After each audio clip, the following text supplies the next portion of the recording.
ఒక పిల్లాడు చక్కని పడవ తయారు చేసి అందరికి చూపించాడు. అన్నయ్య అన్నయ్య చూడు చూడు, ఈ పడవ ఎంత చక్కగా ఉందో. ఇప్పుడు నేను కాలువలో ఆ పడవ వేస్తా, అది ఎంత చక్కగా నీళ్ళతో పాటు వెళ్ళిపోతా ఉంటే వాడు ఎంత సంతోషపడుతున్నాడు. ఆ పడవ గట్టు దగ్గర నుంచి నెమ్మదిగా కొంచెం లోపలికి వెళ్తా ఉంది. నేను ఎంతో ప్రేమించిన నా పడవ అయ్యో నా నుంచి దూరం అయిపోతుంది అరుస్తున్నాడు, కేకలేస్తున్నాడు. ఈ లోపల అన్నయ్య వచ్చాడు. అడు తీసుకుని పడవ మీద వేయటం మొదలు పెట్టాడు. అది చూసిన తమ్ముడు ఇంకా తల్లడిల్లిపోయాడండి. ఆ పడవ నీళ్ళల్లోకి వెళ్లకుండా స్లోగా ఒడ్డుకొచ్చేసింది. అన్నయ్య చేసింది ఏంటో తెలుసా? తమ్ముడు రాళ్ళు వేయటమే చూశాడు, కానీ ఈ రాళ్ళు అన్నయ్య పడవకి అవతల వేస్తున్నాడు.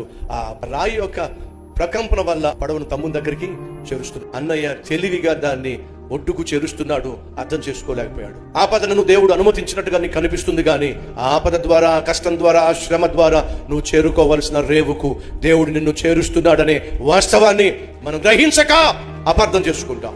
నా దేవుడు నీకు బాధనైనను, కష్టమైనను, దుఃఖమైనను కలిగించడు.